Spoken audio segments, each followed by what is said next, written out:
दोस्तों कई बार क्या होता है कि पेशाब के अंदर मवाद आनी शुरू हो जाती है। पस इन यूरिन। तो इसी को मैं बताऊंगा कि क्या क्या कारण हो सकते हैं, क्या इसमें जांचेस होती हैं, क्या इसके ट्रीटमेंट हो सकते हैं।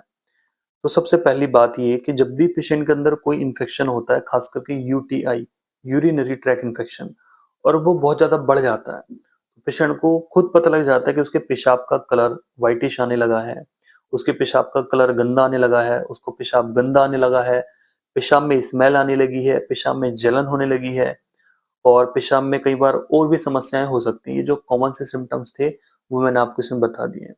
अगर पेशेंट के अंदर इन्फेक्शन ज़्यादा बढ़ा हुआ है तो भाई उसको फीवर भी आएगा, उसको जाड़े के साथ फीवर भी आ सकता है, जो कि उसका पेशाब थोड़ा ठीक होता है तो उसका फीवर ठीक हो जाता है, पेशाब ज़्यादा प्रॉब्लम में है तो उसको फीवर बार बार आता है।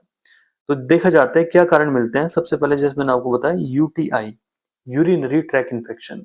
इसका मतलब ये है कि आपके यूरिन के ट्रैक में कहीं पर भी इन्फेक्शन हो सकता है। अब यूरिनरी ट्रैक कहाँ से कहाँ तक जुड़ा हुआ है, आप देखेंगे किडनीज है, हमारा यूरेटर है, यूरिनरी ब्लैडर है और यूरिथ्रा है। ठीक है, तो मोस्टली हम देखते हैं पाइलोनेफ्राइटिस पेशेंट को है, आम भाषा में कि जी किडनी में इन्फेक्शन हो चुका है। ठीक है, अब पेशेंट को सिस्टाइटिस की प्रॉब्लम हो गई है, आम भाषा में कि जी हमारा जो मसाना है उसके अंदर इन्फेक्शन हो चुका है, पेशेंट को क्रोनिक सिस्टाइटिस है। तो ये सारे डिफरेंट डिफरेंट सिम्टम्स आते हैं।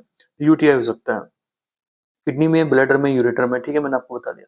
सेकंड, इसमें हम देखते हैं कई बार पेशेंट की जो स्टोन की वजह से भी कई बार पस आना शुरू हो जाता है, कई बार ब्लड भी आता है स्टोन की वजह से, कई बार पस भी आना शुरू हो जाता है, स्मेल आती है, बर्निंग होती है, कलर भी चेंज होते हैं, और ये सिम्टम्स मैंने आपको बता दिए हैं। इसकी जांच हम कराएंगे। सबसे पहले यूरिन टेस्ट कराते हैं। यूरिन टेस्ट में हम देखते हैं यार पेशेंट की पस सेल इतनी सारी जा रही हैं, पेशेंट को इपिथेलियल सेल्स इतनी जा रही हैं, पेशेंट का जो यूरिन का कलर है वो ऐसा हो गया है, कई बार पेशेंट को ब्लड सेल्स मतलब आरबीसी उसके अंदर जा रही हैं। तो सबसे जो main important most important test है वो हमारा यूरिन टेस्ट होता है। यूरिन टेस्ट में आप देखेंगे सिंपल, आप अगर आप आरई कराएंगे, रूटीन एग्जामिनेशन कराएंगे, उसमें पता लग जाएगा। दूसरा इससे ऊपर वाला टेस्ट होता है वो कराएंगे, उसमें भी आपको पता लग जाएगा। इसके साथ में पेशेंट के बहुत जरूरी टेस्ट होता है जो कि होता है यूएसजी, अल्ट्रासोनोग्राफी आप कराएंगे तो किडनी की स्थिति का पता लग जाता है कि भाई किडनी में सूजन आई हुई है। बाकी अगर कहीं पे स्टोन है उसका भी इससे पता लगेगा, अपना आप जाकर अल्ट्रासाउंड भी करवा सकते हैं। एक मोस्ट इंपोर्टेंट टेस्ट आता है जो कि होता है सीबीसी। ठीक है, इसमें हमें पता लगता है कि भाई हमारी बॉडी में इन्फेक्शन चला हुआ है, तो हमारा ईएसआर बढ़ा हुआ है या टीएलसी बढ़ी हुई है। ठीक है, या अदर जो डीएलसी होती है, डिफरेंशिएट ल्यूकोसाइट काउंट होते हैं, उसमें पता लगता है कि भाई सेल्स बढ़ी हुई है। तो ये दर्शाता है कि भाई पेशेंट को इन्फेक्शन बना हुआ है।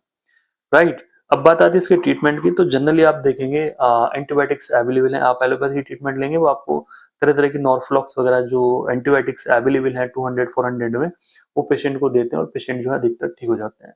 ऐसे पेशेंट को दो राय दी जाती है कि एक तो उनको खट्टा नहीं खाना होता है, लेकिन उनको बाहर टॉयलेट नहीं करनी होती, जो पब्लिक प्लेसेस होते हैं उसमें उनको पेशाब नहीं करना होता है, और जो गर्म चीज है उनको नहीं खाना होता है, थोड़ा उनको पानी ज्यादा पीना हुआ तब जाके वो ठीक होंगे।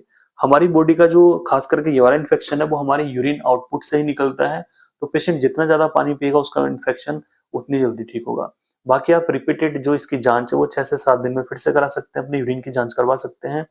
जिस समय भी आपको लगता है कि मुझे इस समय वाले यूरिन में सबसे ज्यादा प्रॉब्लम होती है, कि सुबह वाले यूरिन में सबसे ज्यादा प्रॉब्लम है, तो आप सुबह वाला सैंपल दीजिए। आपको लगता है कि भाई मुझे तो दोपहर में सबसे ज्यादा प्रॉब्लम होती है, तो आप दोपहर वाला यूरिन का सैंपल दीजिए। राइट। तो एंटीबायोटिक्स वगैरह आप ले सकते हैं, अपने नजदीकी जो भी एलोपैथी के डॉक्टर्स हैं उनसे आप मिल सकते हैं। होम्योपैथी में हम बात करते हैं, देखिए होम्योपैथी में हमेशा की तरह बहुत सारी दवाइयां अवेलेबल हैं। डॉक्टर से आप मिलेंगे, आपकी कंडीशन के अकॉर्डिंगली वो आपको मेडिसिन देंगे।